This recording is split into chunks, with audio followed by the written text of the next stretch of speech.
It's Friday, October 26th.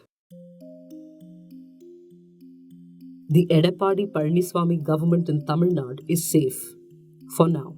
The Madras High Court on Thursday upheld the disqualification of the 18 rebel AIADMK MLAs who have pledged their allegiance to Shashikala and her nephew, independent MLA TTV Dinakaran.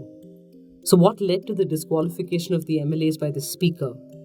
In the political chaos that played out following the death of then Chief Minister and ADMK Chief J. Jayalalitha, 18 lawmakers pledged their loyalty to Jayalalitha's close aide Shashikala's nephew, TTV Dinakaran.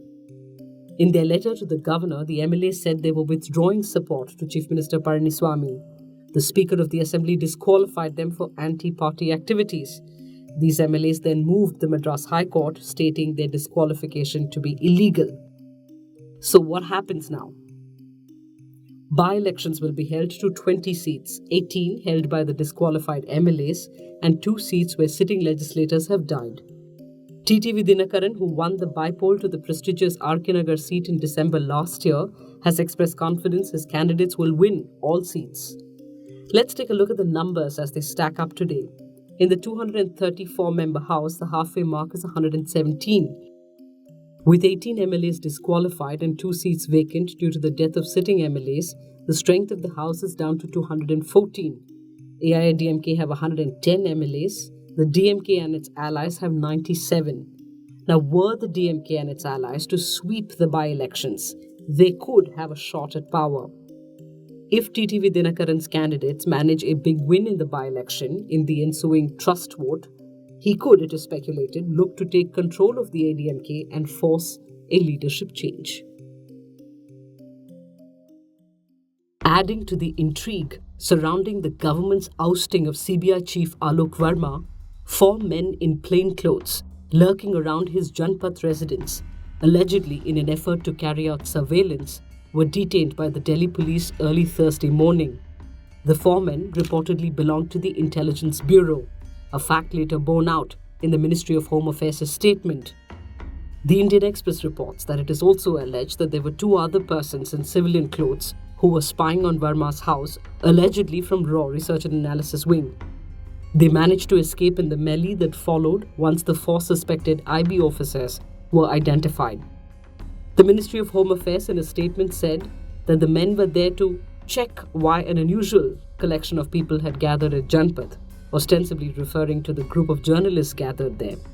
They said this is a high-security zone where several protectees reside. Unfortunately, their presence was projected otherwise. The ministry also said that officers were routinely deployed on a regular basis in sensitive areas that affect public order and internal security. Verma, who moved the Supreme Court on Wednesday against the centre's decision to divest him of his charge as CBI chief, urged the court to insulate the agency from governmental interference. Verma told the court the decision to divest him of his powers overnight was patently illegal. Meanwhile, NGO Common Cause filed a petition in the Supreme Court accusing the government of subverting the CBI through brazen interference. It sought the quashing of the October 23rd order appointing Nageshwar Rao as the interim CBI chief and asked that a special investigation team look into the case. Imagine having to fight for the right to sit at your workplace. On Thursday, Kerala Chief Minister Pinarayi Vijayan tweeted, "The female workforce in our shops will now have the right to sit, which has been a long-standing demand." The governor has issued an ordinance amending the Kerala Shops and Commercial Establishments Act. That it required to be written into law the right of women to sit at their workplace speaks to the inhuman conditions in which they are made to work. Women who form the majority of the workforce employed in sari shops and retail are mandated by employers to be on their feet at all times. Even if they were to lean against the wall, floor managers watching on CCTV would take note and dock their pay. Toilet breaks were strictly limited. Many women have attested to not drinking water during working hours owing to that. In 2009, PVG started a women's collective, Pen Cooter, and then a registered union. It was the street protests and sustained advocacy by Pen Cooter for nearly a decade that forced the government to take note.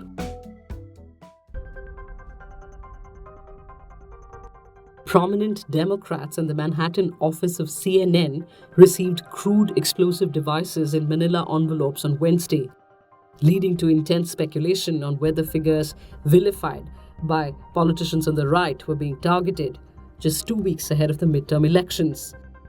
Former Secretary of State Hillary Clinton, former President Barack Obama, billionaire philanthropist George Soros have been regularly targeted by US President Trump.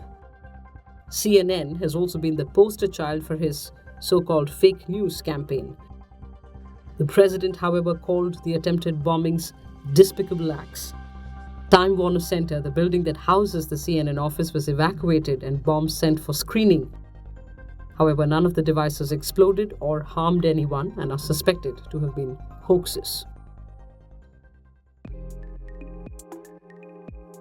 Prominent activists, badminton coaches, one of the country's most watched television hosts, Zhu Jun, and the abbot of China's powerful Longshuan temple, earlier a government advisor, Zhui Zheng, have all been named in a stilted Me Too movement across China.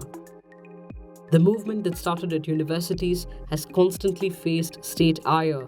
The Chinese government censored most posts with the hashtag #MeToo, temporarily blocked victims' Weibo accounts, and even permanently shut down the Weibo and WeChat accounts of NGOs that promote gender equality. Netizens, however, with amazing resilience, have found ways to encrypt testimonials, circulate screenshots, and have spoken up using less recognizable hashtags like #MeToo, spelled with an I, which means rice bunny and is now among a China-wide symbol for the movement. Remember, unlike India, China does not have a sexual harassment law, so criminal punishment is rare.